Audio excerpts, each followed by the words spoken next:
responsibility of this conversation. We're here to talk about the current state that we're in this country. We want to be very specific about the opportunities of this city. I want to contextualize this city. Chicago is the third largest economy and the third most populous city in the entire United States, the largest economy on the planet. When we look at the question of opportunity, we have to understand that in the land of opportunity, the Westside exists as it does, not just because of tragedy.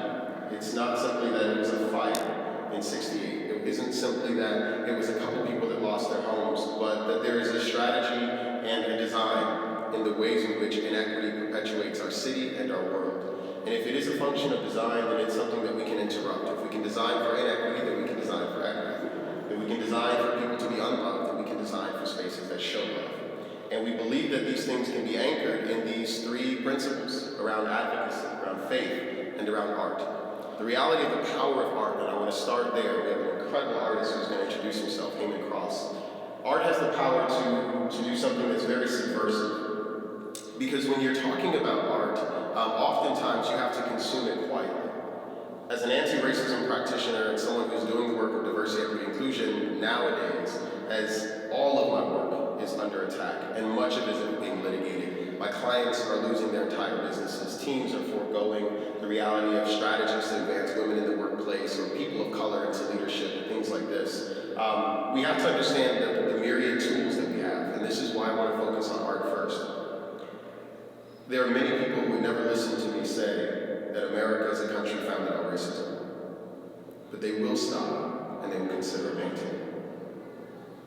They will stop and they will attend a theater and they will listen to the words in a play on a stage from an artist they will tell to shut up. And they will sit within their ego, consuming this information that is being provided to them about a perspective, about a reality that they have said does not exist, but the people themselves prove that it does. And they'll sit within their ego and say, who am I in this story? We've all read books before. And when we read a book, what do? Which one of the heroes am I? We've all sat down and watched a play. Which one of the protagonists, not antagonists, am I? We like to see ourselves in a better light. And art disrupts the ability for us to sit in that fantasy. And so we must propel the arts. Because when speakers and strategists and consultants and practitioners refuse to be heard in the world that we live in today, art breaks through.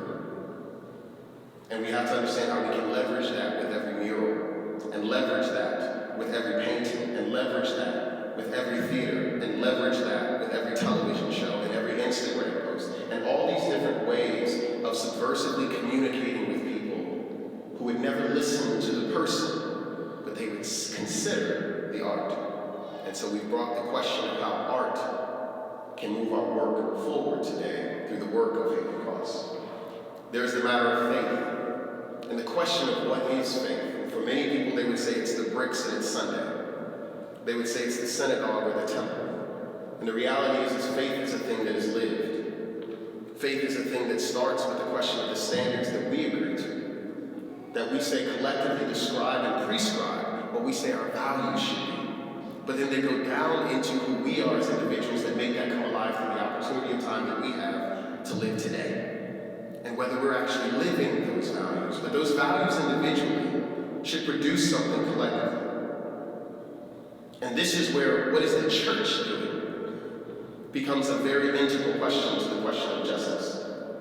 Not just what is the practitioner or the parishioner doing, not just what is God doing, what are we doing? And so we have to understand the power of that, the faith, my faith, our faith continuum. And for that we brought Father Dowling to talk about what should and could and is faith doing right now, and the many ways that we consider it when we're talking about the work of justice and justice and the path out of both of those. And then finally, we consider the work of advocacy. Advocacy is interesting because it inherently points to a differential of power. You advocate for people who have less power than you. If they had as much power as you, they would just be your partner. We advocate for those who we consider the voiceless. But I want to challenge that. As R. Roy once said, there's no such thing as the voiceless. They're the preferably unheard or the intentionally suppressed. And when we understand that every single human being that has the breath of life will always resist their cage, we have to wonder why we think that there is silence from the margins, when the margins are always screaming. And when we who are not in the margins, who are in the center with our privileges, our access, our money, our resources, our health, our whatevers, when we understand that by reaching outward we lose nothing, when a candle bends a little bit to light another, it doesn't lose its own flame. And that through the power of advocacy, and understanding that power is real, and we don't all have the same access to it.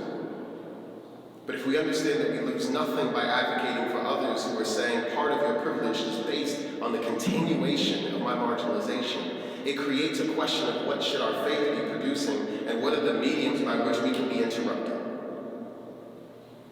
The power of advocacy, of speaking up for people who the world would say have no voice, of inserting yourself into a conversation with people who have the level of power that you have, and then presenting the people they preferably unseat. That's the power of advocacy. For that, we have Tanya representing the Westside Justice Center. The conversation that we're going to have today, we're going to segment into those three areas. Your job as the listeners is to bring them together. Not to imagine what are they doing, but to imagine what does this mean for me. I want you to take this personally. I want you to take it personally. As a man born in 1985 in Cook County, as an African American, my life expectancy is 56 years. I am 39. I have 17 years left, according to the data. When you do this better, when you take it personally, people like me live longer. You can say it's a tragedy that I don't, but I'm telling you right now, if I'm filling the casket at 56, it was strategy, not tragedy. So let's unpack it.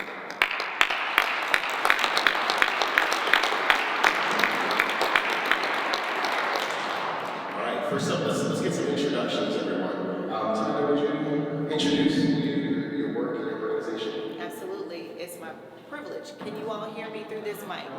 Okay, that means I didn't turn it on. That was a test. You all passed. You're still listening.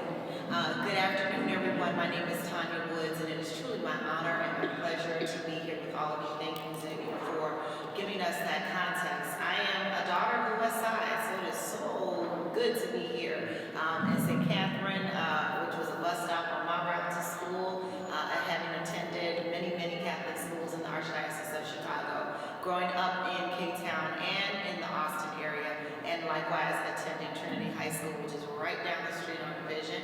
Give a shout out to one of my classmates who's sitting out there. I'm also an amazingly proud member of Alpha Kappa Alpha Sorority Incorporated. Must shout out my sorors who are out there, my sisters sitting in the audience. And that's important because one of my main identities is that of a woman of faith, a black woman, and a woman that is educated and intelligent. And these are the aspects of myself that I try to bring out in the work that I've been given the privilege to do by being an attorney in Chicago and leading an organization called the Westside Justice Center. The Westside Justice Center is just a stone's throw from here at the corner of California and Harrison, where we offer free civil legal aid to people who would not otherwise be able to afford it.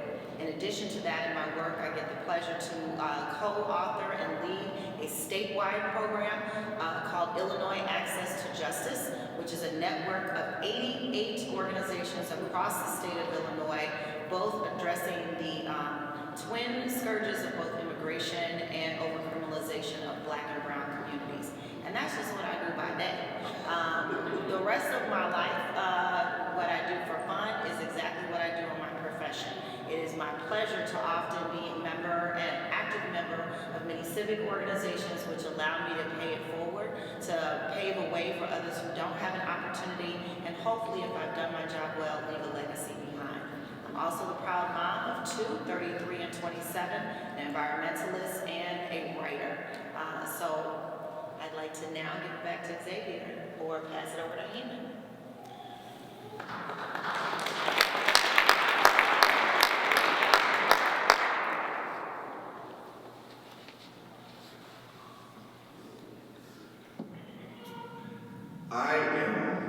Haman crossed the third, named after my father and his father.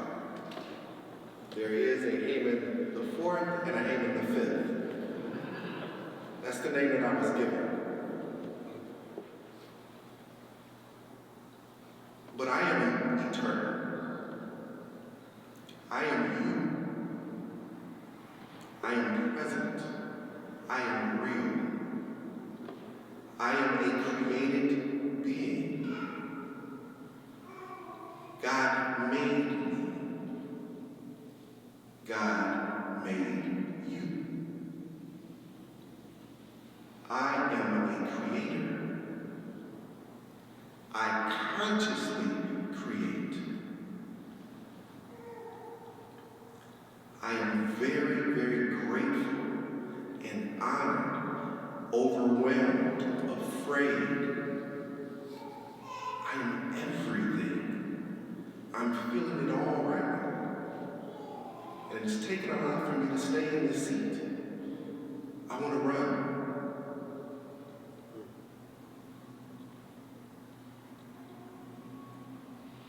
But this is a brave space. This is where God has led me.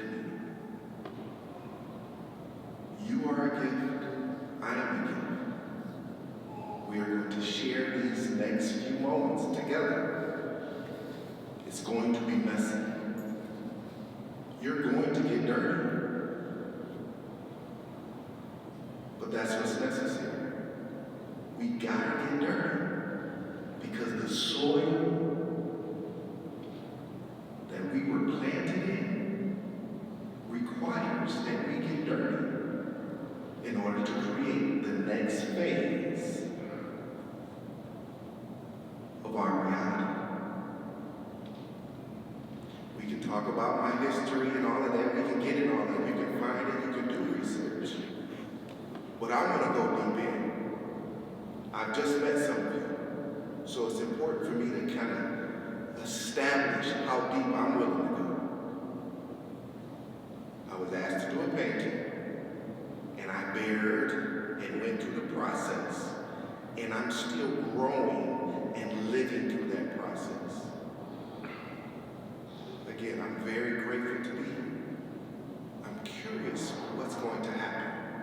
I'm curious how I'm going to change and how you're going to change as a result of the work that we're about to do in this beautiful building that was created, that was made by human beings just like yourself.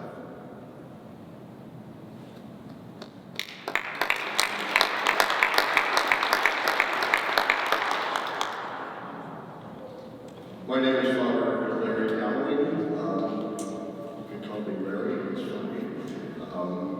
I was pastor at St. Agatha Parish, now St. Simon Cyrene Parish, including St. Agatha Church in North Glendale and St. Martin Forest Church, just a mile east of here at Washington and Laramie. I grew up in Paris, Illinois.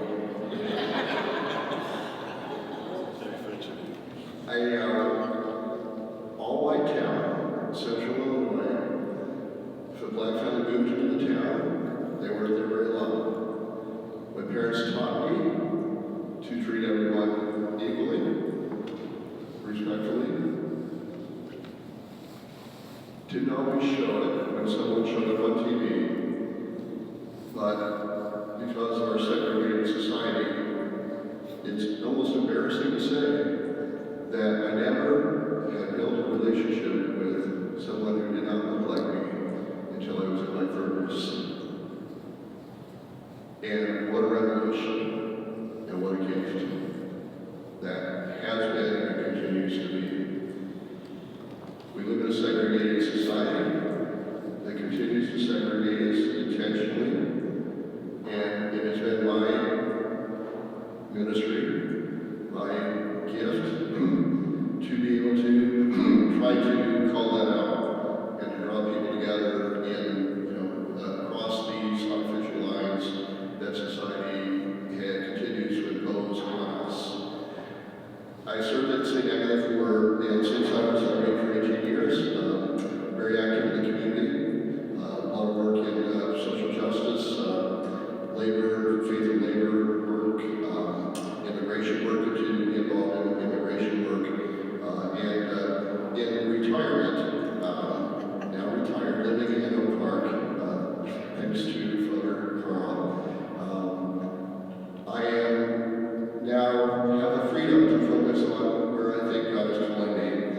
And so I'm doing a lot of work right now with returning citizens returning from prison.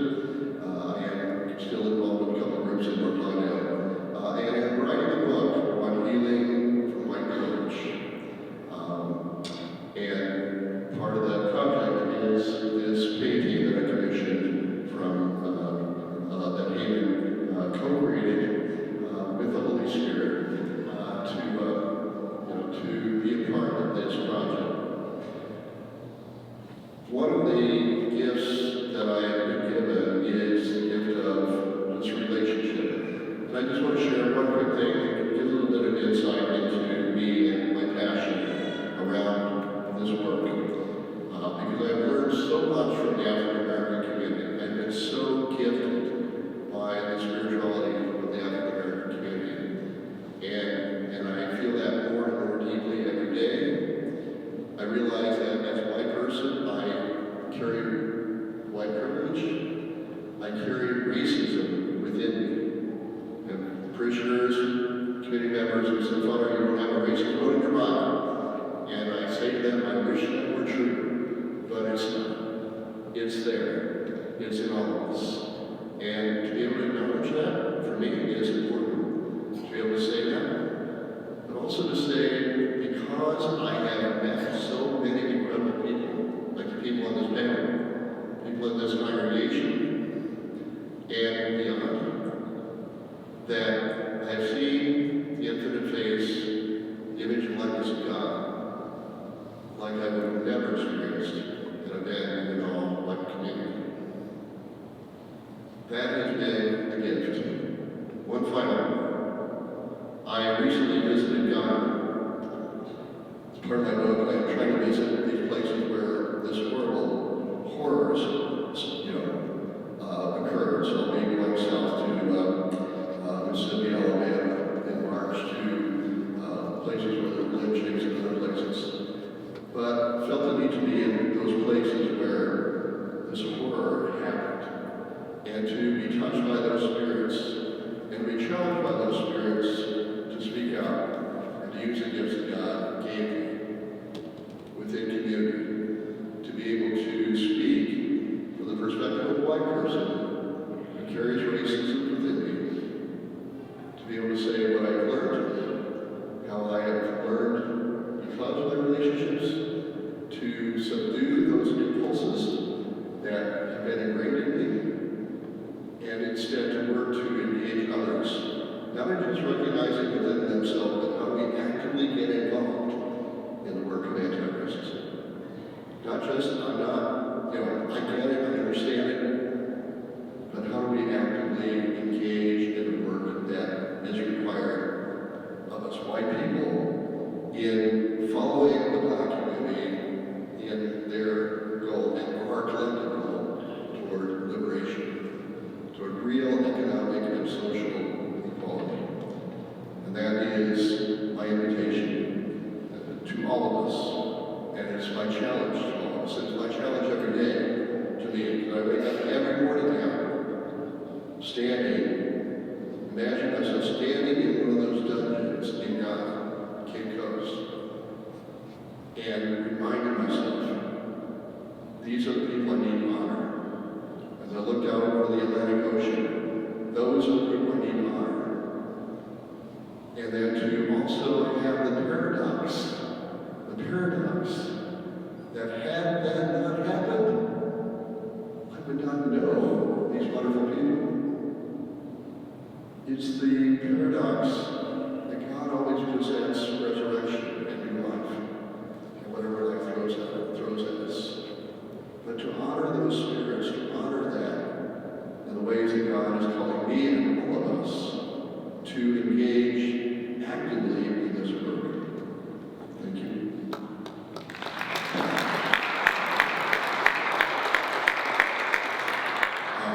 Thank you all for both introducing yourselves and providing some framing around how your work works. In framing this conversation, what we're here to talk about is faith, advocacy, and art as tools. But tools to build what? Resilient communities, transforming society, So towards what? And so I offer this first. Let's frame this out in thinking about the fact that for many of us, understanding what's happening and what's possible is the beginning. What most people jump to, and I do a lot of things, what do we do? You don't even understand what's happening. Like, and if we really dig in, you're going to find where you're insecure about even recognizing your participation in what's happening. So let's start with, what do you see? What are you observing? And then let's move into, how do we then understand the power of these tools to interrupt? And from there, we can move into how, with interruption, do we move to building something? Interruption is not building. Interrupting is stopping.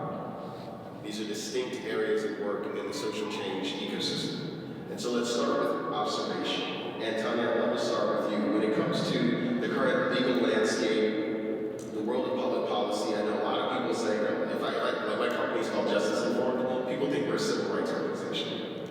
And I was like, we don't do any civil rights work. And that's part of the problem. You think that if it's a corporation, it shouldn't be about the work of equity and justice. You assume that it should be for no profit. You have an entire economic assumption about the work of justice.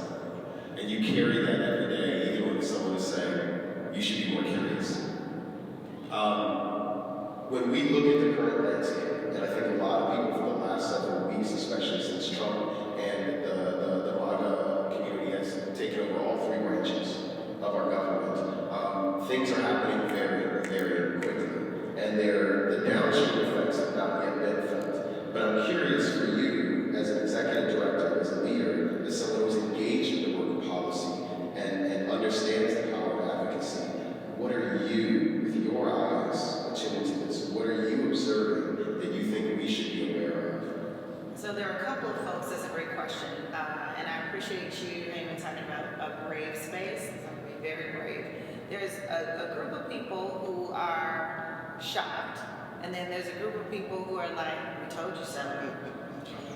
Right, shocked at what? Like, why are you surprised? And so that's what it looks like first. So when I'm talking to folks, I am immediately struck by they're in one of those two camps.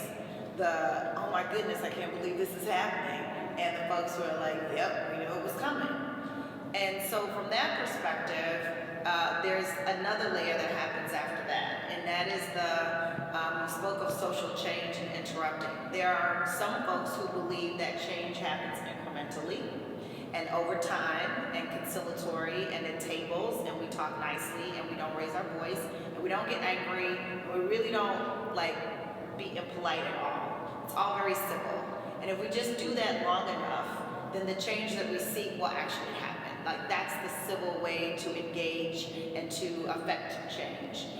But it is often short-sighted, not based in reality, and some odd reality that doesn't really exist. It just doesn't happen like that. Then we'll somehow or another change our mind and then change the country and then change humanity. And it really just doesn't happen that way. It is messy, it is dirty, and it is very, very uncomfortable. And so what I find myself in between are those conversations for people who are sense an urgent sense of interrupting, stopping, tearing down, and then rebuilding. And then there are others that are very frightened that if we tear down and interrupt, that they're going to somehow lose something that they already have, and they're unable to see what we actually will gain as a human race. And that is an interesting space to be in between. From a political level, as a Catholic woman, what is also I'm observing is those Catholics and Christians and people of faith who still say, that's politics and this is my faith, which I do not understand at all whatsoever.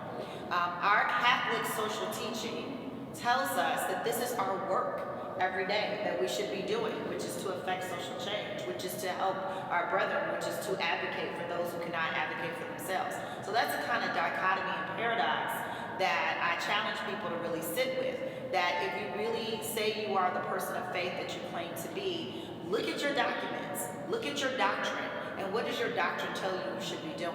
As a Catholic, I know what the Catholic social teachings tell me I should be doing.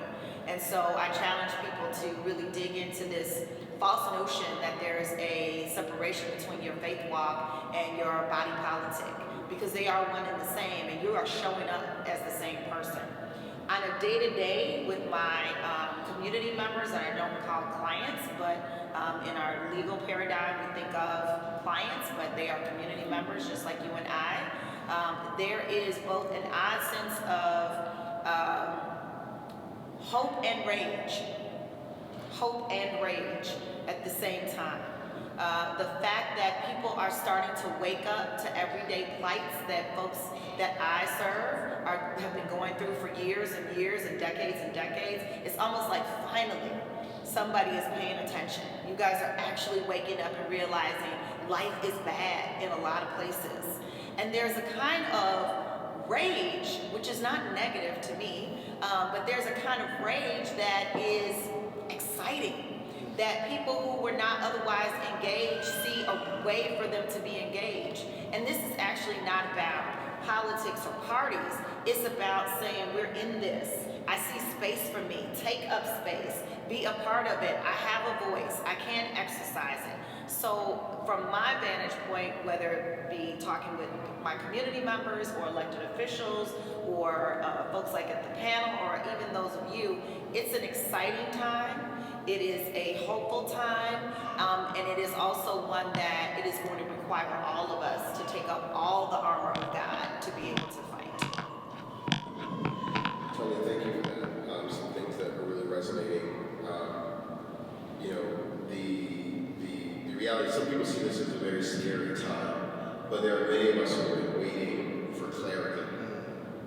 We've been waiting for people to be serious. We've also been waiting for the things that we know don't work. To your point, are like short-sighted strategy and assumptions about life. We've been waiting for that to be exposed and evident. And now that that's out of the water, and the people who believe and think that that's going to work had to get out of the water because these waves are too big for them to swim. Now we can also see the sharks. Now we can also see the threat more clearly. For some people, that's scary. But for those who hunt sharks, it's clear. Exactly. And that should create a humility in you if you're afraid. And that creates an urgency in you if you're ready. But that's showing you what you've been up to over the last 7 years of your life. And what you thought was normal and what you thought life was. Things that we observe. Haman, as it relates to your work, and as it relates to the world, the lens of an artist, even the way you introduced yourself, I was like, this man is an artist. He's a creator. I was creating. A creator. Like, I love it. What do you observe? And it shakes me. I'm a privileged person. As a black man in America, living in 2025, I'm privileged. I'm free.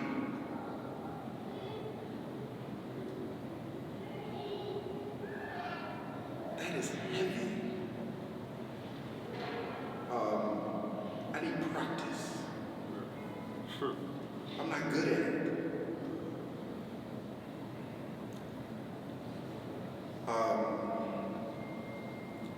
Right now, more than ever, we need art. I'm an artist. I'm privileged. But I want to go home and sit in my studio by myself and just paint and not think about the problems. But then, if I do that, then I'm selfish. Then I'm allowing fear to rule me. Then I'm out of alignment with my Creator. So what I'm saying today is this opportunity for us who are living, who are breathing, who have wisdom, experience, perspective, history, and all of that. We were created for today. God put us here right now for this time. And we don't have to be here forever, because our eternity We started doing that later. But right now, so what I'm seeing is this opportunity for us to rise to the occasion, to come together, to say what wasn't allowed to be said back in the day. I can leave here today and I ain't gotta worry about nobody saying, what was you doing in there with the white people? Or who are you? They gonna hit me with a brick. They gonna do none of those things. They gonna tell me I can't drink from this water fountain. I don't have to pick cotton. I don't have to. This is a privilege, American privilege. I went to Ghana too. You were there with me. I don't have to worry about what I'm gonna eat tomorrow. I may not be able to eat what I want to eat, but I ain't gotta worry about where that's gonna come from. That's a privilege. I am an American, and I've said this to a couple of black folks, and they have problems. You're American. Yes. It's a privilege, and it's a responsibility. And so I see an opportunity for us to step up, to put paint on the canvas, to pick up the mic and speak in metaphor or analogy or whatever you want to speak, because this is the time to do so. And I'm recognizing, because of how God has created me and allowed me to experience who and what God is, I've been able to experience the gift of conscious creating. And I say conscious creating because a lot of people don't see themselves as creating. But you've been creating from the time that your soul got in that body. You've been creating. Your body creates automatically. God created you that way. And then God gave you a will to choose how to guide and focus your will and your creation. And you can do it for life, or you can do it in all other things that we see is happening that we like not anymore. So we got to step up. It's an opportunity to be conscious, to be creators, to come together and talk to each other and share with each other and strategize and come up with new ways and learn and become wise and get vulnerable and get dirty and get clean and access resources and come up with new ways, write new laws. All of that is available today. And quit waiting for somebody else to do it. So that's what I see. But Larry, a little context.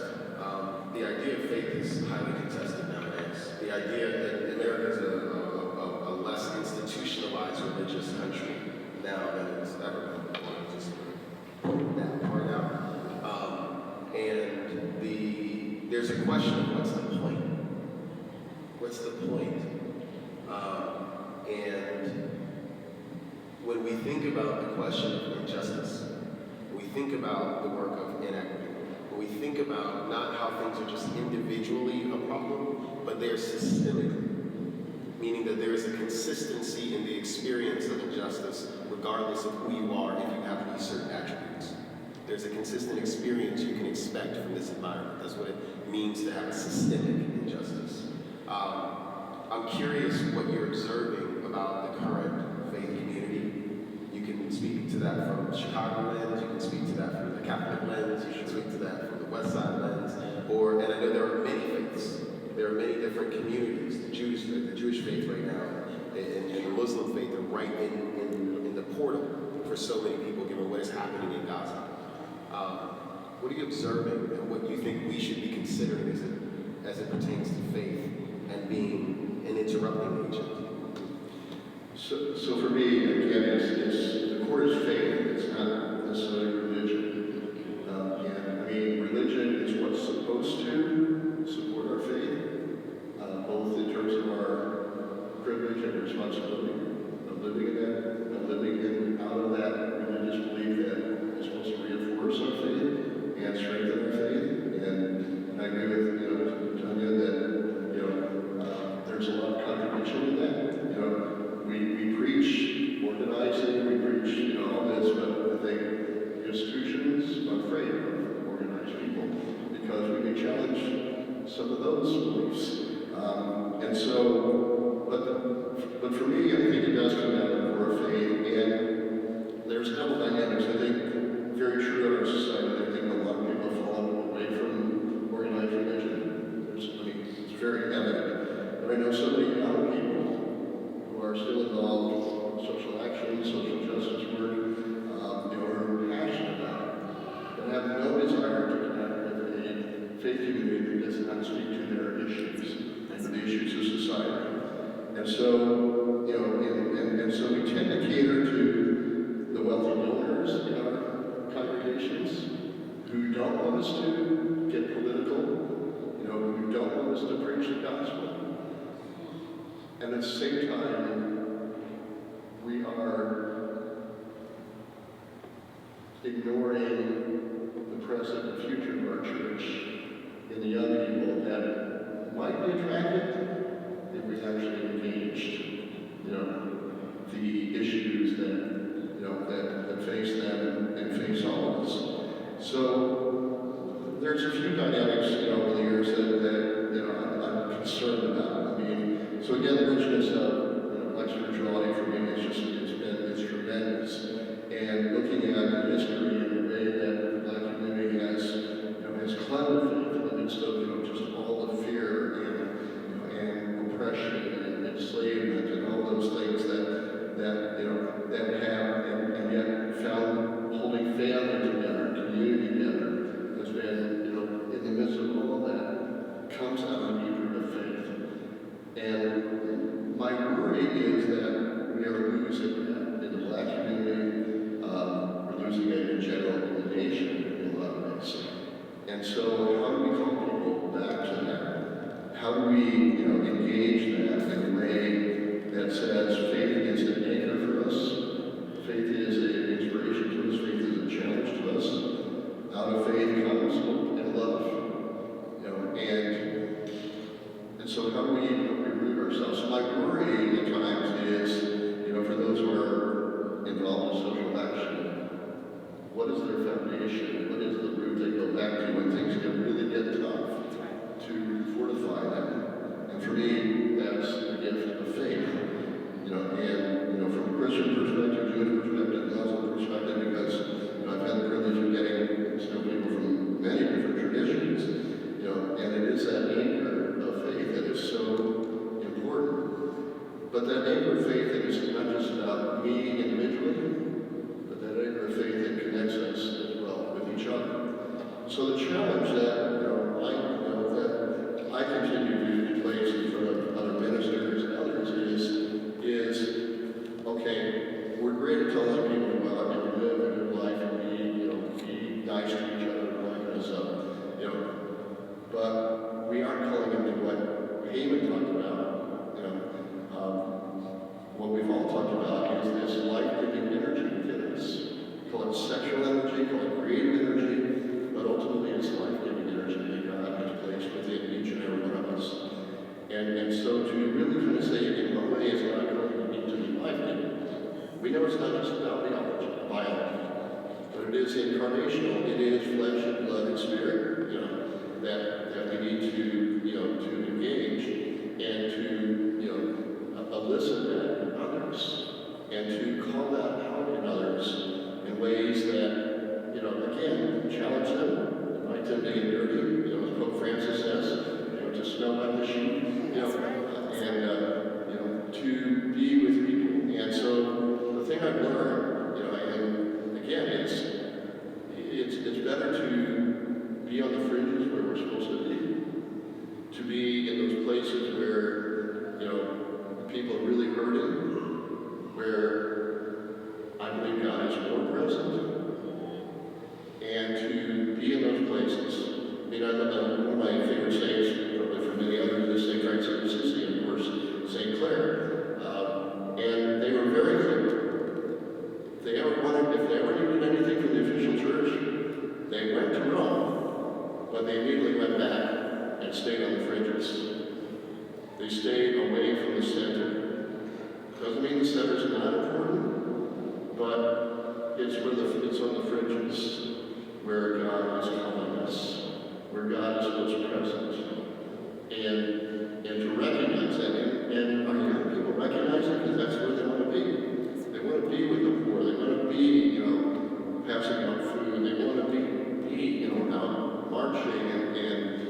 looking for justice.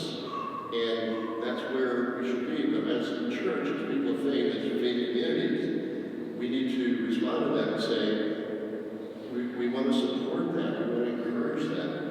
We want to be with you in interrupting, disrupting, in the ways that, that we are called to do by our faith. Jesus wasn't interrupted. Jesus wasn't disrupted. And Jesus himself was interrupted and disrupted along the way.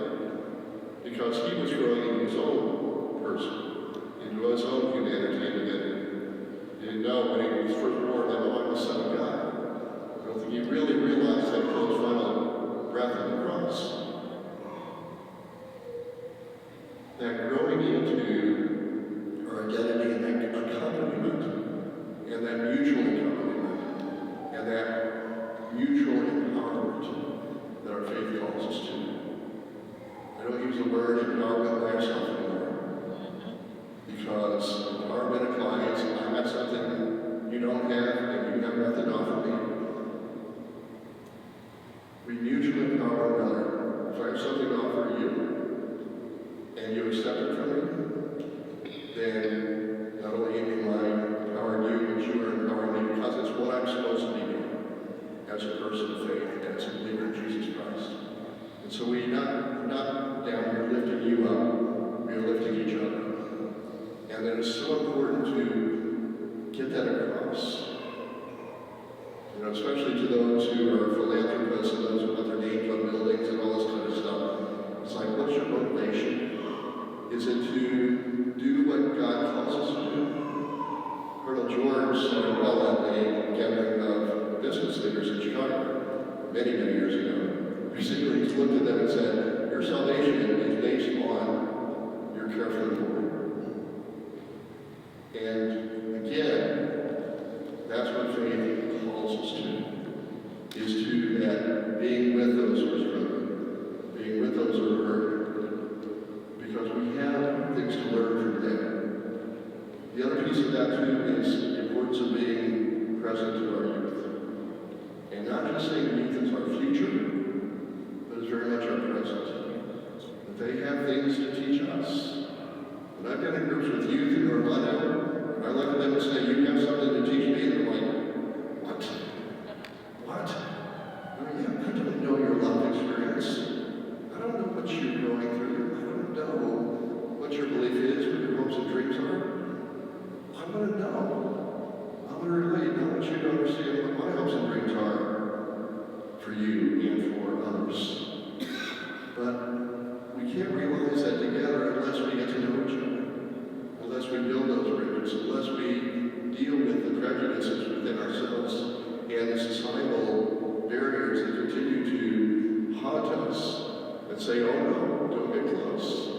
Don't cross that border. Faith calls us to take risks for love. To take risks for love. Haman, I'd like for you to jump in. We've got the piece right behind you, and for everyone, the original is in the back of the room. I'd love for you to sort of constellate for us, what are we looking at? What does it interrupt? What does it show? And what does it teach? What's the invitation in this piece? Let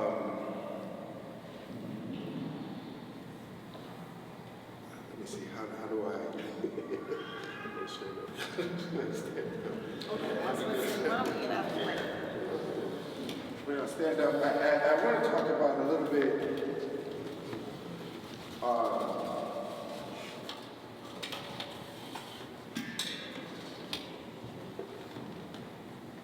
my dad was a pastor. So I grew up in the church. I pastored a little bit.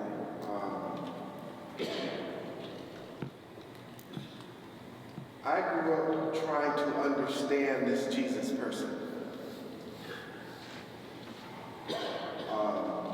I remember the first time my dad asked me about my relationship with Christ. I remember him telling me, because I remember giving him the Sunday school answer. I'm going to believe in Jesus so I can go to heaven. All of that But growing up, I still wasn't able to really connect with the seriousness of a human being, fully human and fully God. Unfortunately, growing up, I wasn't able to ask some of the tough questions about this story. I wasn't able to discuss it deeply. I wasn't able to debate. I wasn't able to express if I didn't believe it. And I definitely wasn't able to talk about this story's role in Christianity, period, when it came to the black community. So when Father Larry asked me to paint this picture, all of that started coming up. All of that. And I've been making art all of my life. But it wasn't until I started painting this picture where it all emerged. And then understand that Father Larry wanted to use the painting to kind of confront, I said kind of, white people. So then I was like, oh, you're going to use this? You're going to wield it? You're going to point it? So then I had to sit through and work through it. It took me 3 years to put this together. And I draw and paint every day. It didn't take me 3 years to make nothing except for this piece. But to work through all the things that were coming up for me, multi-layered things, from when I first started painting until it was finished, this piece still speaks to me in ways that when I was there painting and working on these faces and putting the colors, I wasn't prepared and didn't know what was going to happen as a result.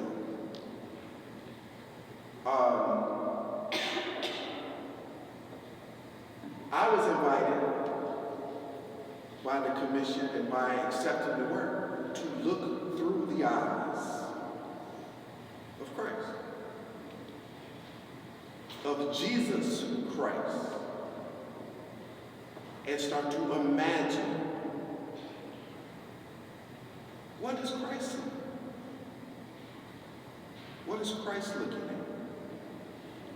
When he looks at me, what does Christ see? And not just what does he see, what does he feel? What is the experience of Black America and white America in our response to how Jesus is looking at us? How Jesus is present in our lives. Is he present? And so, what you see is a lot of people, including us, invited to look and to explore the perspective that is present. To acknowledge what you're seeing and maybe what Christ is seeing when he experiences you. What comes up. And sometimes, as I'm getting older, I'm 52 years old, and my eyes are going. So I have to have readers. But it also means that sometimes when I look at stuff, I gotta get a little bit closer. I can't look from across the room. I gotta get close up on it. And I gotta be available to what's coming forward. And then I'm responsible for what's coming forward. And so what's coming up? What does this mean for me? What is it speaking to me?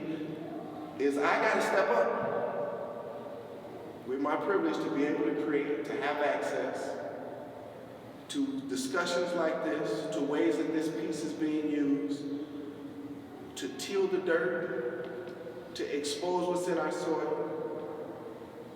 And I have to face it. Even if I try to look away, it don't matter. It's still gonna be there. And I'm invited, and we're invited to do something about it.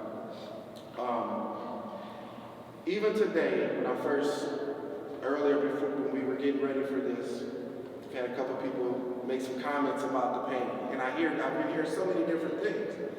And it's so interesting what people are saying, what comes up in them when they see this piece. Do they see themselves aside from it? Do they see it through Trump? Do they see all these different things, which is valuable? I think it's all valuable. But it's so interesting what comes up when we see ourselves in this story, in this image, in creation. What comes up? And if you can't see it, are you close enough to it? Are you choosing to look away? Or are you seeing it as an invitation to get closer? How long did it last until now? That is, to your point, Father Larry, in the contextualization of mutual empowerment. You got something from somebody asking you to give them something. And this is where I want to come to this last question before I invite Tanya to sort of close us out before we get to Q&A. When I used to be a fundraiser in North Lawndale, I was raising money for a ministry called the Young Men's Educational Network, and my boss, Mike Child, told me, Xavier, your job is not to go out there and get people to give money to try to change North Lawndale. Your job is to get to know these people so deeply that you call them into giving something that changes who they are. Because we created North Lawndale. We created the conditions of poverty. We maintain the shadow that we push out. And we don't have the types of friends that ask us to do what is ours in the world, to produce art, to meet us in that then takes us right back to why we've been running. And you need friends like that. And you need people to ask you to do things like that. In love and also in expectation. Because when we leave from this place called Earth, something should have changed because we were here. And we are called as, for Christians, Scripture says we are called to be a peculiar people. Your very life should invite a question, not just make a statement.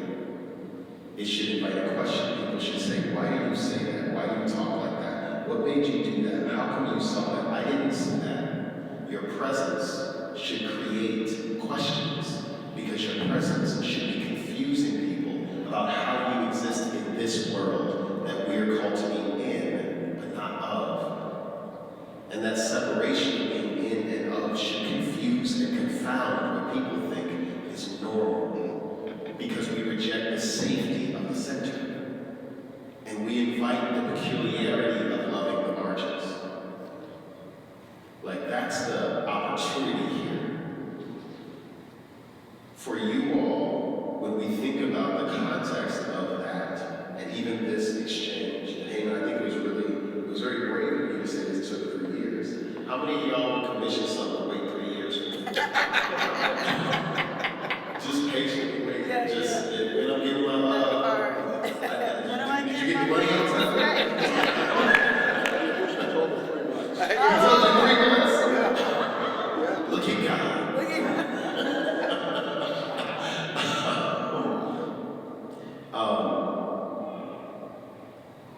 I think if we do more of that, we'll have a more resilient community. Resilient means that it can last. It doesn't mean that it is the same. It means that it rejects inflexibility so that it can exist through time. Resiliency requires adaptation. It requires a humility to invite an adoption of new things. You add things and don't feel that you lose yourself. When you think that adding something causes you to lose yourself, that's called assimilation. And so I'm curious for you all, in facing this community, through your testimony, how do we build more resilient communities through what you do, Haman, through what you do, Father Larry, through what you do, Tanya? How do we build that longevity and elasticity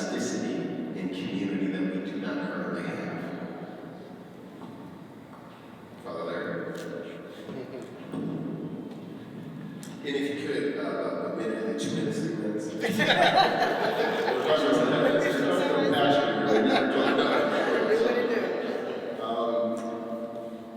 The longevity thing again is, I think it's appealing, how are we, again, if we're not attracting young people to church, how are we going out and meeting them where they're at? How are we going out and engaging? And again, it's this invitation to stretch ourselves. I've talked to black pastors who I don't even know how to talk to these young people. It's like, you just talk to them. You just get to know them, show some concern and sincerity about wanting to know who they are and what they're going through. And to be able to do that. So it really takes, Christianity, whatever, but for the model of Jesus, it's all about relationship. The scriptures seem to imply that, Jesus just shows up, cures somebody, and then disappears. But we know that Jesus had to take the time to build a relationship. He had to take the time to get to know someone and to get to know him and to trust him enough to say, I truly believe this man can cure me. And then for Jesus to hear through them that he had that power, not in himself, but because of this relationship he had with, the Creator. And so, connecting, I think, and so the longevity is, for me, we all want to leave a legacy. We all want to leave something behind, that people remember us by. For me, from a Christian perspective, the legacy is not remembering Father Larry. It's that something changed, something was passed on.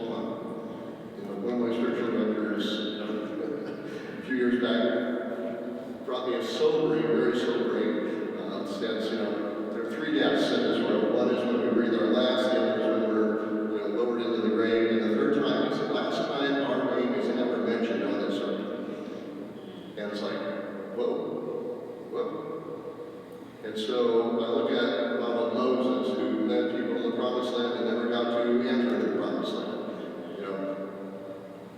He is my mom. The Dr. Kings and the Fred Hamptons and the Malcolm X's and the John Lewises and so many others who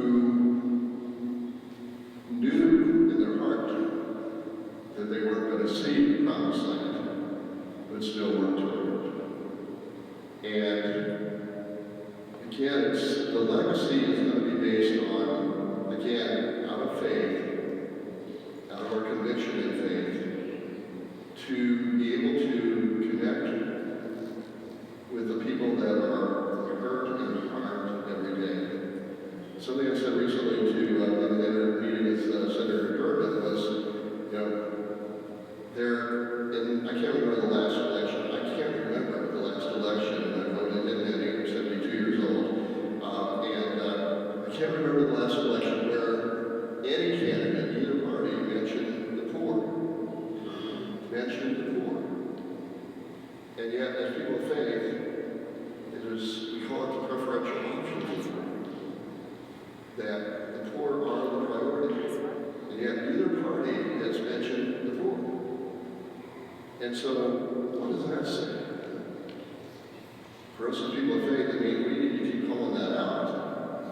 And we need to keep pointing that out, that these are the measure of who we are as a nation, as a people, as human beings, is the way that we care for those who are poor, for a planet that is being impoverished by the raping of its resources and the abuse of it, as wonderfully giving as it is and has been throughout creation for us, we continue to abuse it.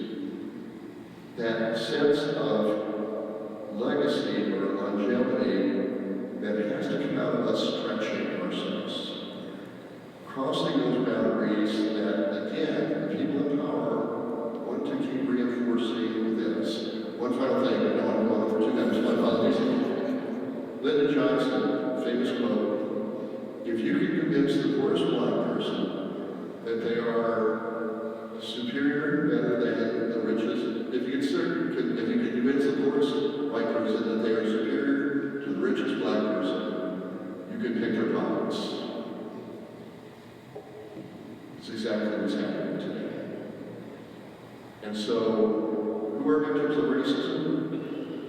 Black, brown, especially poor white people, who are continuing to be manipulated. And so how do we bridge that, as Dr. King tried to do, as Dr. X tried to do, as Fred Hampton tried to do? How do we bridge that? And again, have longevity and continue this journey toward the promised land. And what is our Butlers Lane community, and what can these folks do to tap in? We definitely need practice. And sometimes practice means we literally create together. We know how to fight, but do we know how to create together?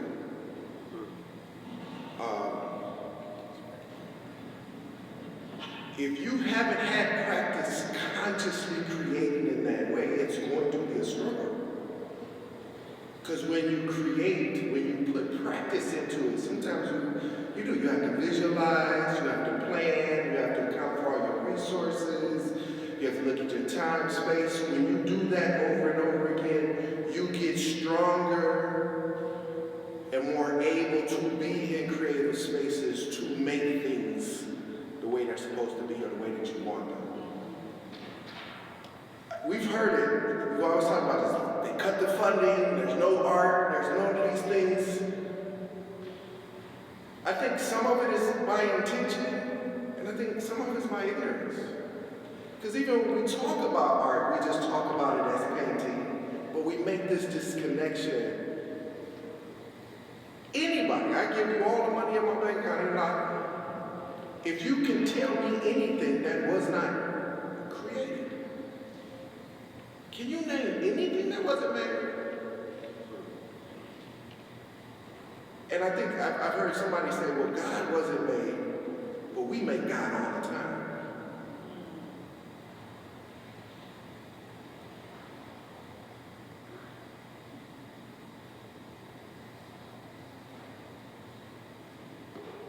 We make God all the time.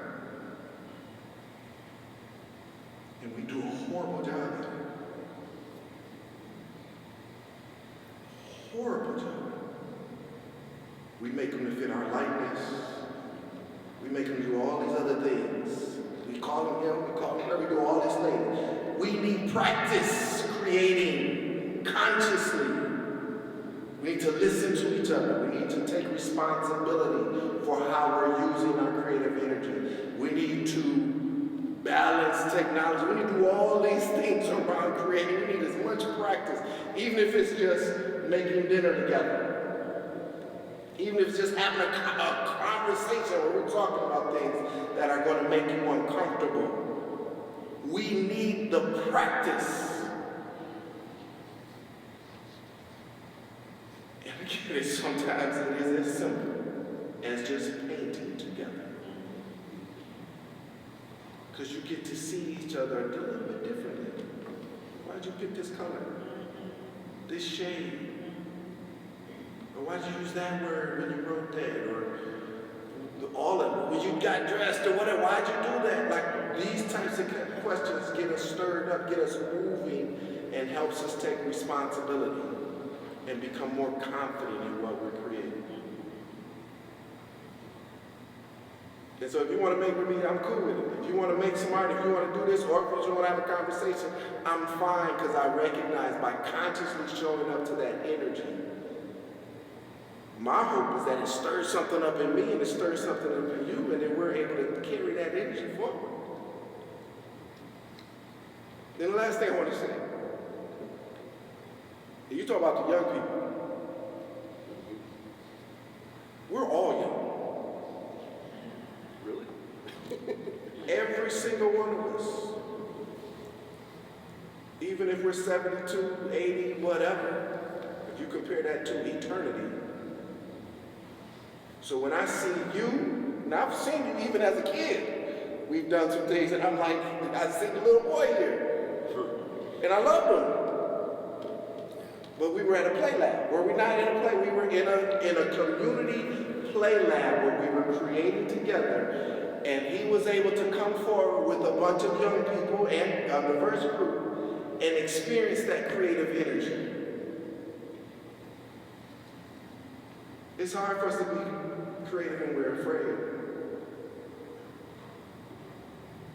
So we're just focused on surviving.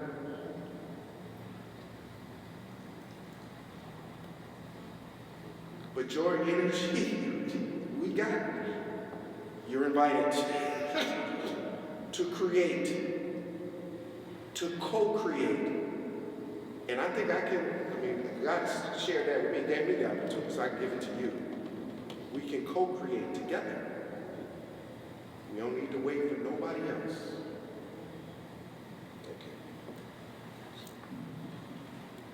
Okay. In talking about resilience, I like Father Larry, who was actually one of the very first activists in the community that I met when we started the Westside Justice Center now almost 8 or 9 years ago. And the first person was like, y'all gotta go down and sing Advocacy, Father Larry, right? But as you talked about pushing back on the word empower, I too share that we already have the power in our communities and within ourselves because of this divineness that we all embody. And my challenge would be to all of us is to have intentionality and purpose around your interactions with each other. Whether that be in creating your art, in your faith walk, in your donations, where you spend your time, where you work, how you vote, how you raise your voice, how you sit quietly, whether or not you choose to join an organization or not, whether you come to church or not, be intentional. Have purpose, sit with it, see it, be it, because that divine is in all of us. Listen. We're here to talk about Westside stories and justice and injustice. Do you even know where you are right now? Do you know some of the stories that line Austin Boulevard? That this is a line, a real border between Westside and Oak Park. Do you even know that history? Right? Do you know about the burning of all the retail stores along an entire commercial corridor on the west side, which is why you see so many vacant lots and burned out buildings? It's not because people didn't want to, or they didn't have businesses or ideas, but there was a burning, an intentional burning down, and those communities have yet to come back to the resilience that they once had. So be intentional. Don't walk around blind. Don't walk around asleep. Be intentional and have purpose about how you interact with others. So I'm going to challenge us in the justice space that I sit in, because there is a lot of not-for-profit harm that gets done. We talk about budget cuts. There's a lot of harm that's done to communities, not just because of budget cuts, but sometimes because of donations. There's a lot of harm that is unintentional to organizations that are trying to start and thrive. So I challenge you all that in addition to your tithes and offerings, find one small organization that's Black-led and get to know it. Find out what they do. You already know what Catholic Charities does. You probably already know what the United Way does, you know what the Red Cross. Find one Black-led organization and find out what they do. Be curious. Be intentional. My second thing is find somebody that looks like you and be curious about where they're coming from. Ask them difficult questions. My daughter was sharing with me, who's 33, and she said, Mom, in the dating scene right now, people are literally asking after, Like, so who'd you vote for? I just need to know before I even break bread with you. Who did you vote for? Be curious. It's not okay any longer, it never really was, to not be uncomfortable. You need to know these things. You need to know who you sit on the train with, who you sit on the bus with, who you work with, who you're in the pews with. So, in my opinion, and from where I sit through my lens and the work that I do, it's that intentionality and that purpose is what makes resilient, nay, sustainable. Because resilience is kind of bandied about as if like it's a superpower, right? Like, black people, y'all so resilient, y'all so strong. You're like, okay, well some days I just want to wake up. So we're talking about, in my opinion, we're talking about sustainability. We're talking about communities that can withstand those waves, that can see the sharks hunt them down and win. And it's that intentionality that I'd like to challenge all of us. That curiosity, intellectually, emotionally, socially, divinely. Be curious, be intentional, and then do something about it. Tanya, I want to ask for you to hop back on just real quick to sort of wrap us and bring us back.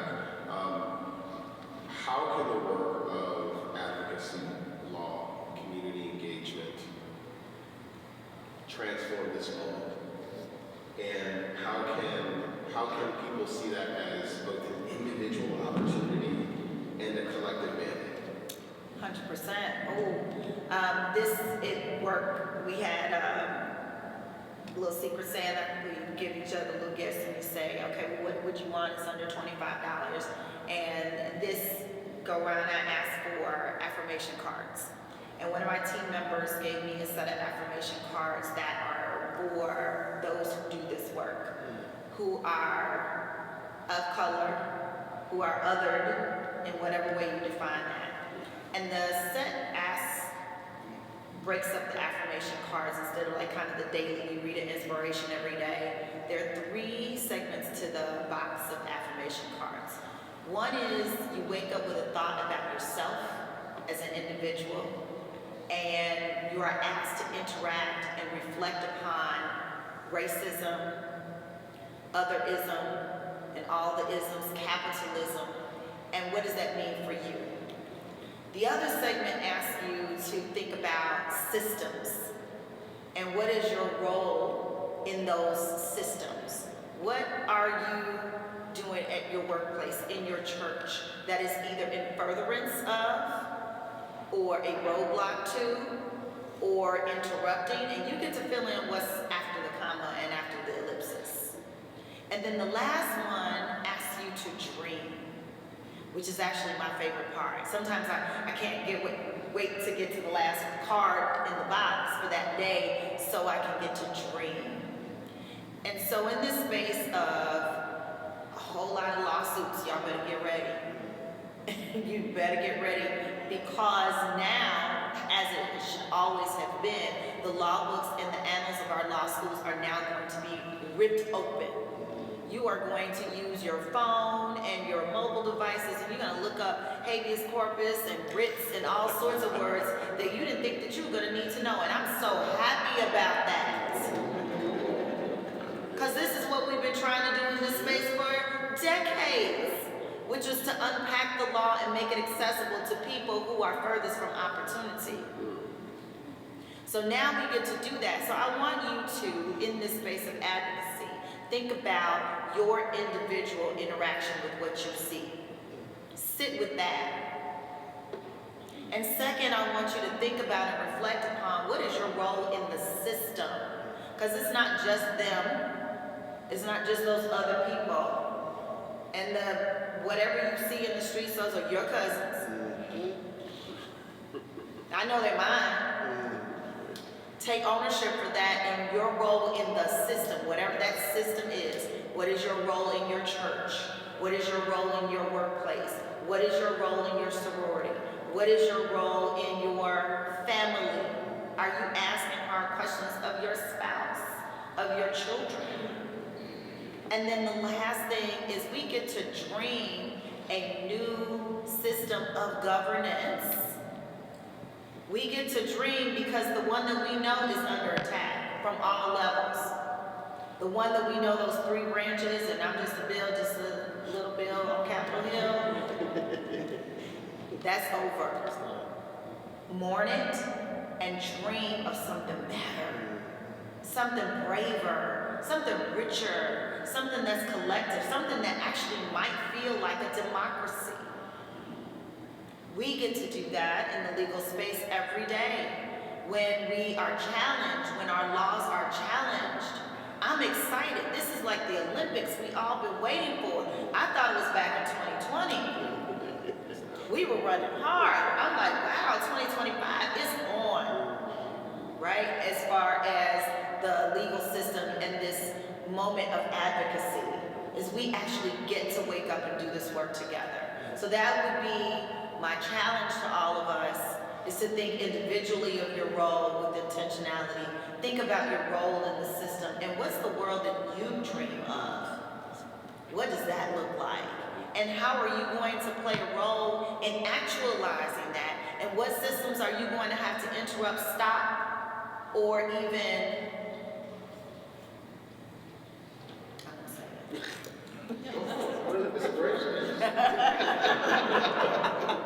We'll talk about it later. Which systems are you actually going to have to get rid of and tear down completely and never again see rise from the ashes? Incarceration. Right? So with that, I see hope. I see possibility. I am pregnant and expectant with what is possible. I see Jesus in all of you. I see God in all of us and what's possible. And it's exciting to be a lawyer right now. I'm thrilled, right? We just had, Supreme Court Justice Ketanji Brown in the house in Chicago. And while I was literally not in the room because I was in Springfield advocating for people who are furthest from opportunity, I could feel the electricity and the spirit all the way from Chicago. This is an amazing moment.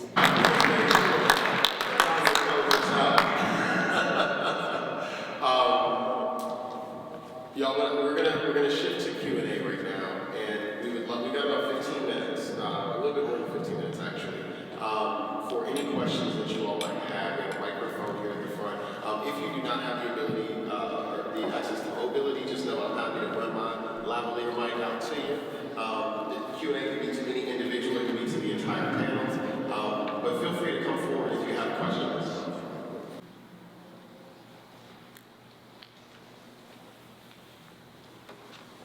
My name is Dan Duty. I'm also involved with the formation of the Neighborhood Bridge. I want to thank the 3 panelists who are still present and Tanya for sanctifying the space today and being with us today.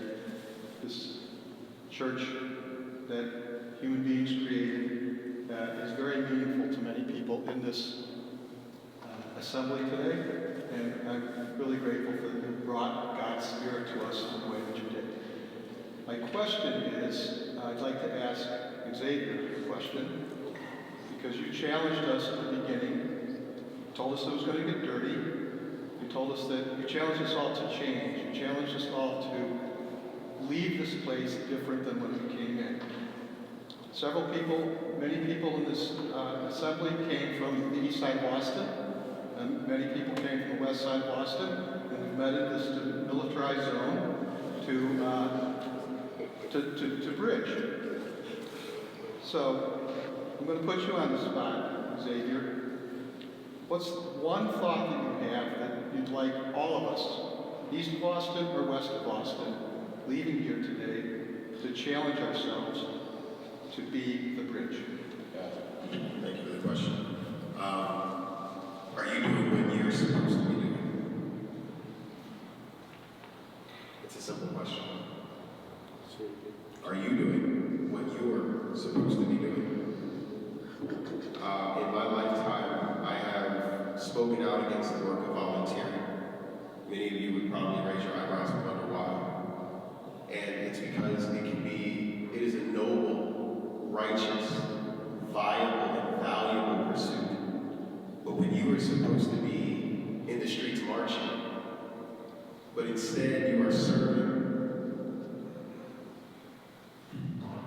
you're not doing what you're supposed to be doing. And the reason has nothing to do with righteous work and good service. It has to do with your fear. You're running. I've spoken out continually against the good work of charity. Charity is a noble thing. I believe that part of some of our work is to unpervert what fear has perverted in this world. Charity is a noble pursuit. I used to be a program officer at the United Way. I had a $4 million investment portfolio for the Westside, Southside, and a bunch of other sides. And I challenged all of the folks I work with, and I challenge you all today, who may feel very charitable and believe that donations matter. It doesn't matter how much you give back if you can't account for what you took first. The balance has to be equal. The scale has to be weighed. And when we are giving back, it should be to create more good, not to hide from what created the need for charity. And so there are people in this world that shouldn't be charitable right now. They should be doing justice, but they're afraid. I've spoken out about the insistence that many people have to teach someone else. People who are older often believe that they should be teaching the young. But time only gives you an opportunity to be wise. It doesn't give you a guarantee. Wisdom is the knowledge of God. And if you spend your life not considering what breaks his heart, but instead avoiding it and trying to seek your own comforts, you don't have wisdom. You don't have an inheritance to give the next generation. You have what you feel about what works, and you're teaching safety to a people who need to rise up into the risk. And so I go back to my original premise. Are you doing what you're supposed to be doing? And your answer is going to confront you with yourself, not the world.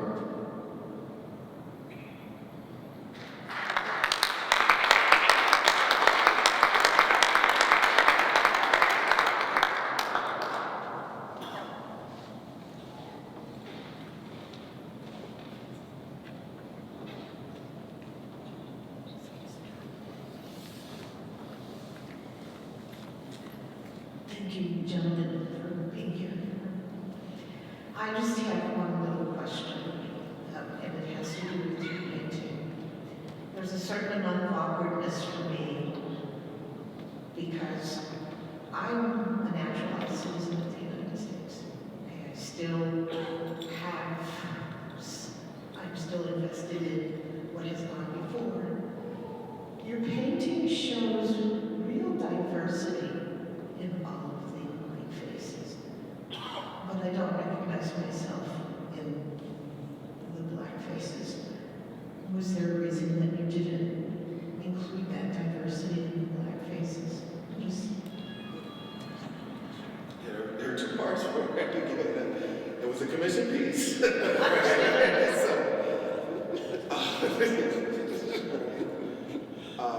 I welcome any explanation. Yeah, no, it's a good question. Well, from a, I guess, a technical, there's a technical type of inspiration I got from Kerry James Marshall. African-American artist who paints black faces, and he uses black paint to paint black faces. Doesn't use any white. He even adds different little shades into the black to show. And so that was part of my interest in painting these black faces that are almost like, can you see them? They're so black. Can you see yourself? And that's been some of our experience as black people. People don't see us. Or they choose how they see us. And some of us, even in my life, I've chosen to not be seen, to kind of stay in the shadows, or stay in this cloud, or be unseen. So that's what kind of came up for me in creating these black faces, where you can't quite see, like, are they there? They're there, you see the eyes. So those are some technical things that came up from me. Another thing that I wanted to show in doing some research, reference materials, and what the painting was going to find out look like, is I looked at the lynching postcards. Are you familiar with the lynching postcards? In the lynching postcards, back in the 1800s, well, they've been lynching. Anyway, there's some photos, these postcards, where there's black people hanging in the background, and all the people in the painting are looking at the photographer. This pride, I've seen. Eye contact, they're looking right at you. Right. And so all these black faces are looking right back at the audience. And the white faces are looking away. Yeah. So again, it was to show, I want to create this tension and create this feeling of what it means when people want you to see them as they really are. And people who don't want you to see them because they don't want to be exposed. And kind of, give the audience or give the viewer a chance to kind of connect with what comes up for them personally. So that's, I guess maybe it was successful because it brought up some things that you. Right. So one of the things that, again, even I talked often about this, and every time I looked at the painting, the work that we had done, and it was like this kind of like revelation. Okay, oh my God, there's this in there, there's this in there. And the wonderful thing about, if you look at it from a distance, it does some detail in the white faces, right, from a distance. But you don't see any, you see just a black mass of faces from a distance. When you get up to it, and especially if you look at the painting in the back, this one doesn't show up. But when you get up close, there is detail in every one of those faces of the black people. There is detail. So what does that say?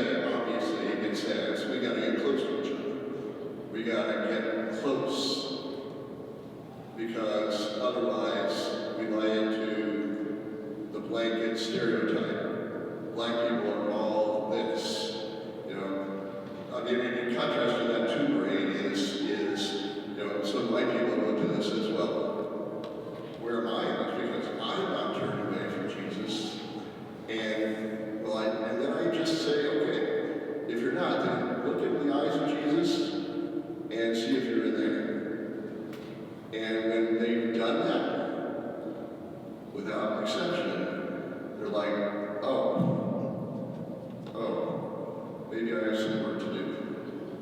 I mean, one of the challenges, this is a quick aside, when the George Floyd, murder took place and all people put, Black Lives Matters, things in their yard and all this kind of stuff, I really wanted to go around and take some kids from the community in North London and just knock on doors and say, okay, you say Black Lives Matter, what have you done for me lately?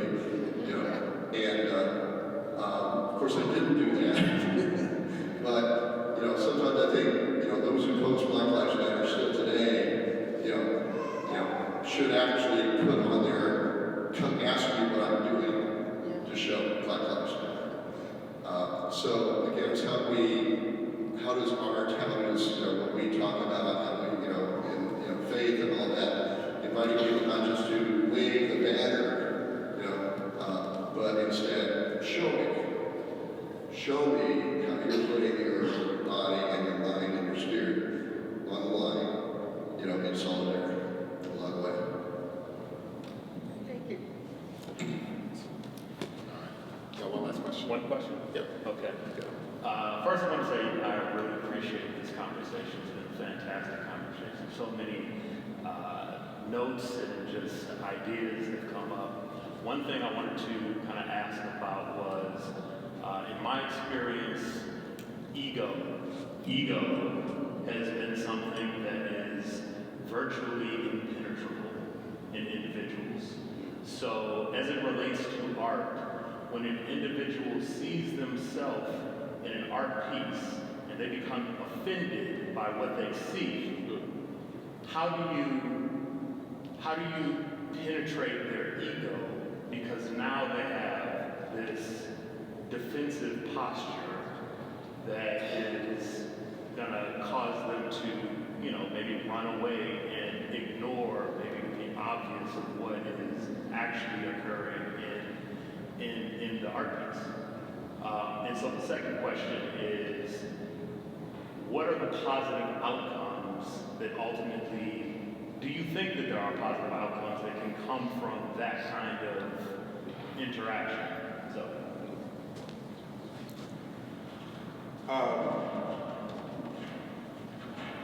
I don't think the ego is bad. I think it needs to be integrated. I think there's ego work that we all have to do. I think that God has an ego.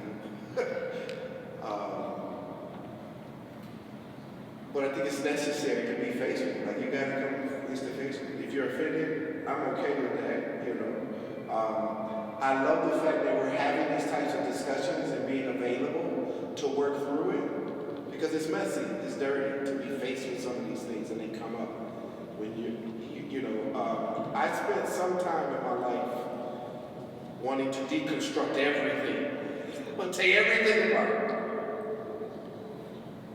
But then I started to recognize if I'm just going around taking everything apart, I'm part of leaving a bunch of mess. Everything's just dismantled and just left. And I'm not showing up for the rebuilding. All right, we took it all apart. We looked at it, your ego, you're offended, you don't like it, all of this. Well, I gotta be responsible and show up for how do we put it back together? How do we form relationships? How can I be patient? How can I be available? How can I acknowledge and even be an example of how to move through these feelings? I think someone said, here's an example of my ego. Let's share this. As a privileged person, I get an opportunity to talk about it from privilege. As the artist, I did put some things in this painting that look like me. My ego. But then I had to work through, it's not me. There's something more available here. And it's not just me here, it's me here, all these different places. These are all parts of me. And this experience gives me a chance to integrate, to work together, to fold those things together, to kind of like kneading the dough, so to speak, and then allowing it to cook and raise or to bake or whatever. So now it's something that we can break and divide with each other. Hopefully that's the metaphor staying together. But that's the power of the arts to me. That's the power of being able to gather. That's the power that's protected by the First Amendment for us to say what we want to say and show what we want to show and gather. Like, this is the privilege of today's day and age. And then my very last thing, it took me 3 years to do this. But Father Larry showed up to my studio. There were some days where I'd be wrecked because what was coming up from looking at what I was making and what was coming up, and he was available to listen, to get to know me, for me to explore things that I hadn't yet had the opportunity to explore, and stay with me through this process. And it's the same with him. He was tired, and there's all these things that were going on in his life. Then I got to know him from putting my stuff out there and making it available to be dissected, critiqued, and all that kind of stuff.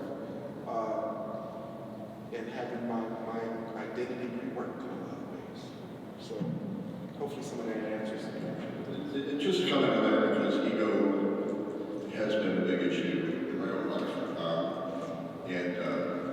When I was in seminary, when I was 33, started seminary, I had a crisis moment in my second year where I encountered a lot of anxiety and depression, and realized through professional counseling and spiritual counseling that my motivations were not about ministry, but about me. Look at me and all the good things I'm doing.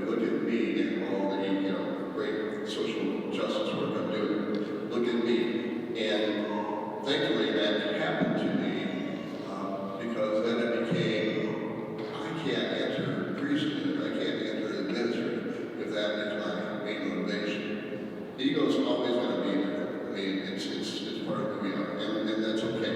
It just can't be the predominant thing to get things done. And so, if someone is offended or expresses offense at the way they feel they're being portrayed, again, it's like, so tell me about that. What is it? What is it? And what is it that is stirring within you that offends you? And is it something? Again, it's trying to have a deeper question, and it's a longer conversation to get to know them. And I always invite that. This is, we need to sit down and talk. Because we're not going to resolve this in this moment. But to think about, why do you feel that way? Is there something that propels you to want to feel that way? And really kind of engaging them and saying, help me to understand that. Because I really, it's not meant to offend, it's meant to invite. It's meant to engage. It's meant to pull into relationship that is not about just you and the painting, but about you and, all of those. All of that. The message that's within that, in this meeting is we all need to engage. And we all need not to keep sidelining the Black community and communities of color and LGBTQ plus communities and women and all that, but we need to work toward, the unification, and which requires, letting our egos, leaving our egos at the door, if you will. And I've said that in pastor gatherings and other gatherings with social service groups is, one thing, we got to leave our egos at the door. We got to leave our agenda that this is all about me and I'm going to feign collaboration so that I can get some money for my organization. And so ego doesn't just apply individually, but it can apply organizationally as well. We are not responsible for the transformation of others. We are responsible for inviting them to the idea and the work that proves that transformation is possible. That is, first and foremost, the surrender of our own egos before we are disgruntled or disturbed by the defensive posturing of someone else's. I have expectation of conflict. I believe that harm and hurt and anger and pain should produce something. And it will not produce that if I am not strategic and wise about how I manage the human experience. My job is to manufacture epiphanies in the hearts of people. And I do that by provoking the simple, basic parts of human design that I understand and see confirmed every time I pick up my Bible. Anger is the evidence of unmet expectation. And when I understand that, I can ask the question, as Father Larry said, to see whether there's someone who is curious about how someone they didn't even know could hit them and the hit could hurt. I get hit all the time. I don't always get hurt. We're constantly interacting with one another, and we are choosing and exposing where our fragilities and our insecurities are at, and our responses to information and experiences that either do not confirm or do not align with what we think life is. And as someone who instigates that for a living, this is why I said I have to be very skillful in understanding how humans work. Humans don't like different stuff. And so the first thing that I have to do as someone whose canvas is not here, and I don't use paint, I use words, I use experiences, I create strategies for a living as a consultant. I use stories. These are my canvases.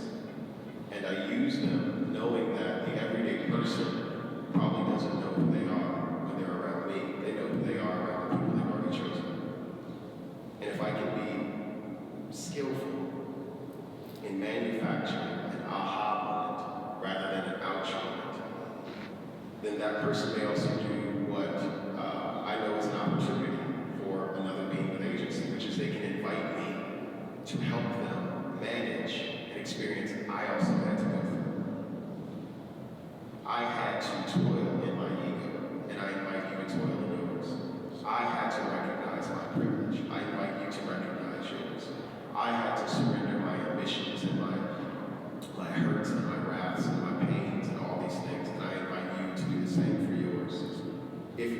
into the world is art, through my words, through a keynote, through a speech, through something I wrote on LinkedIn.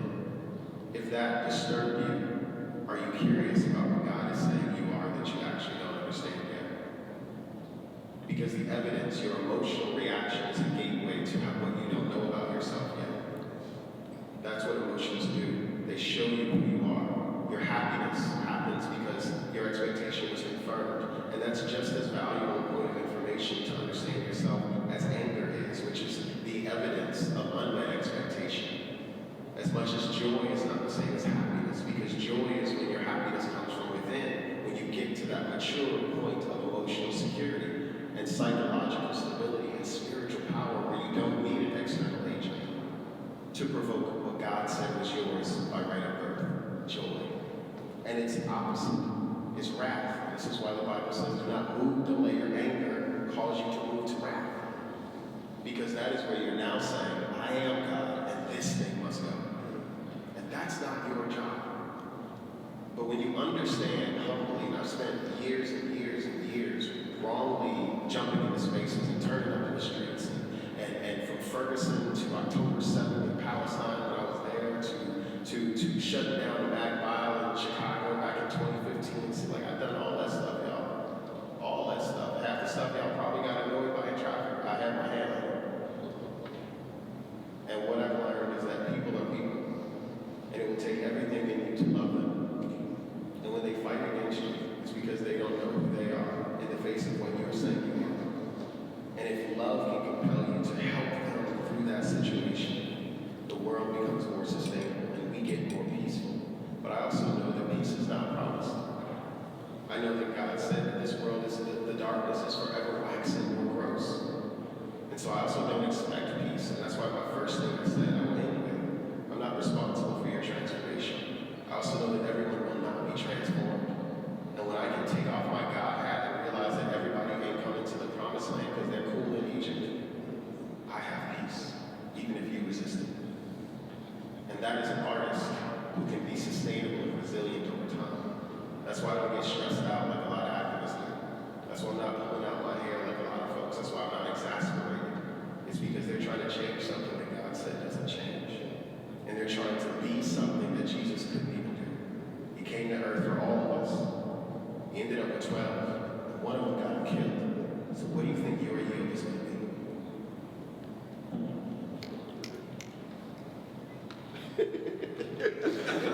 And the mic drop. Right? So once again, Xavier, Haman, Butler, thank you for being today. Thank you for such a dynamic and enlightening discussion. So everyone, can we give them a round of applause?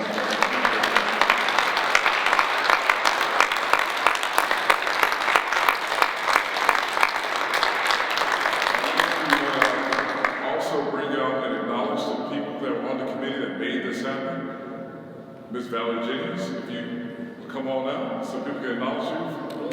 Deacon Kevin Irwin, come on out. And Miss Sally, please come out. These wonderful volunteers, they directed this conversation. They said we need to make sure it's voices of the Westside. We need to make sure it's people in the community that's rooted in the community and the cause of justice that needs to be part of this conversation. So Valerie said, you gotta get Tanya. I said, okay, I know Tanya. We can make that happen. I said, I got Xavier. I know he's gonna be in our conversation. She mentioned the art piece. We need to talk about Haman across the art piece. So it all came together in a very collaborative fashion. And I thank you all for your support, the ideas, and just the collaboration over the last couple of months. So thank you all for attending. A couple of things I'd like to lift up before we are done. I'd like to lift up my impact families in the house today. The Early Impact Leadership Program. I see a couple of people today. Thank you for being here. This guy right here is along as well. Also the men of Alpha Alpha Fraternity. I see a couple of brothers in the house. Thank you for being here. Thank you for your support. And I will leave this with you today. This collaboration and engagement does not end here. This is just the beginning of the conversation. Also, I'd like to say your support for the Negro Bridge, what we are doing is critical. I have been so impressed as a newly appointed executive director the last 6 months about the outpouring of people's time, skills, and talents. People have taken their work to the rectory to help us renovate that space and make sure we have the essentials pantry that we're going to open up, new space for the office, and also volunteering the advocacy. If you're interested in that work and lending a hand in the Austin Oak Park community, please, before you leave out, we have volunteers going to hand you a piece of paper that explains all the engagement opportunities we have at this organization. So thank you for being here on a beautiful winter afternoon compared to what we had last week in terms of weather. But I thank you for being here. Enjoy the rest of the weekend. Once again, God bless you all, and good night. Take care.